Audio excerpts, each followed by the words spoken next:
নমস্কার বন্ধুরা, মায়ের রান্না অ্যান্ড ব্লগ চ্যানেলে আপনাদের সকলকে জানাই অনেক স্বাগত। আজ আবারও হাজির হয়ে গেলাম দারুণ একটা ডালের রেসিপি নিয়ে। এই গরমে যেন কিছুই খেতে ভালো লাগে না, তবে গরম ভাতের সাথে যদি এইরকম ডালের একটা রেসিপি থাকে আর সাথে যদি থাকে একটু আলু ভাজা কিংবা আলু সেদ্ধ, তাহলে আর কথাই হবে না। কি তৃপ্তিদায়ক যে একটা রেসিপি, এটা আপনারা না খেলে বুঝতেই পারবেন না। তো বন্ধুরা, আমার আজকের রেসিপি গন্ধরাজ ডাল। তো চলুন আর বেশি দেরি না করে রেসিপিটি শুরু করি। তার আগে যারা এখনও চ্যানেলটাকে সাবস্ক্রাইব করেননি, তারা অবশ্যই চ্যানেলটাকে সাবস্ক্রাইব করে পাশে থাকা বেল আইকনটা ক্লিক করে রাখবেন।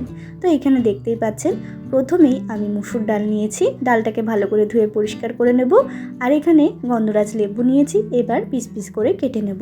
আর পাতাগুলো কিন্তু ফেলে দেবেন না। এরপর আমি আগে থেকেই গ্যাসে একটা কড়াইয়ের মধ্যে একটু জল বসিয়ে রেখেছিলাম। তার মধ্যেই দিয়ে দিলাম ধুয়ে রাখা মুসুর ডালটা। এবার ভালো করে সেদ্ধ করে নেব। এদিকে মুসুর ডালটা সেদ্ধ হোক, এদিকে কিন্তু আমি স্লাইস করে নিয়েছি লেবুগুলো, আর পাতাগুলোও কিন্তু ধুয়ে রেখে দিয়েছি। দেখতেই পাচ্ছেন, ঠিক এরকমভাবেই কিন্তু স্লাইস করে কেটে নিতে হবে। এরপরে ডালটা সেদ্ধ হয়ে গেছে দেখে বুঝতেই পাচ্ছেন। তারপরে একটা কাঁটার সাহায্যে কিন্তু আমি ডালটাকে একটুখানি ঘুটে দিচ্ছি। আপনারা অনেকেই কিন্তু কাঁটা ব্যবহার করেন না ডালে, তবে এরকমভাবে কাঁটা দিয়ে ডাল রান্না করলে কিন্তু ভীষণই হালকা পাতলা হয়ে যায়।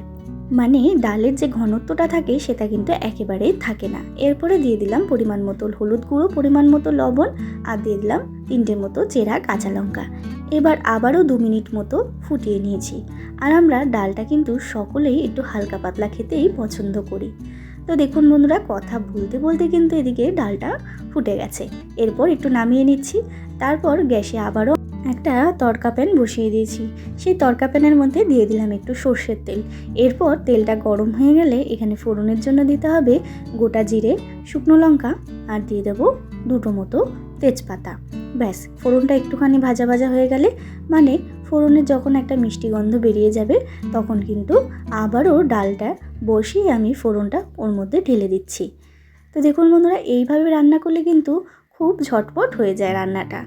তো দেখুন, ফোড়নটা দিয়ে আবারও একটুখানি আমি ফুটিয়ে নেবো 1 মিনিট মতো, যাতে ফোড়নটার ফ্লেভারটা যেন ডালের মধ্যে মিশে যায়। তো দেখুন বন্ধুরা, আমি 1 মিনিট মতো ফুটিয়ে নিয়েছি ফোড়নটা দিয়ে। এরপর দিয়ে দিলাম সামান্য পরিমাণ চিনি। যেহেতু এটা লেবু দিয়ে ডাল, তাই একটুখানি মিষ্টিটা দিতে হবে, তাহলে নুন আর ঝালটা এবং টকটাও ব্যালেন্সে থাকবে। এরপরে ডালের গ্যাসটা অফ করে দিয়ে আমি এখানে দিয়ে দিচ্ছি লেবু পাতা আর স্লাইস করে রাখা গন্ধরাজ লেবু। এরপর কিন্তু আমি 2 মিনিট মতো ঢেকে রেখে দেব, যাতে ফ্লেভারটা ভালো মতো ডালের মধ্যে ছড়িয়ে যায়। তো দেখুন, 2 মিনিট পর ফিরে আসলাম। আর লেবু পাতাগুলো কিন্তু উঠিয়ে ফেলে দিতে হবে, নাহলে কিন্তু ডালটা একেবারে তেতো হয়ে যাবে। 1 থেকে 2 মিনিট কিন্তু ডালের মধ্যে লেবুটা রেখে দিলেই কিন্তু যথেষ্ট।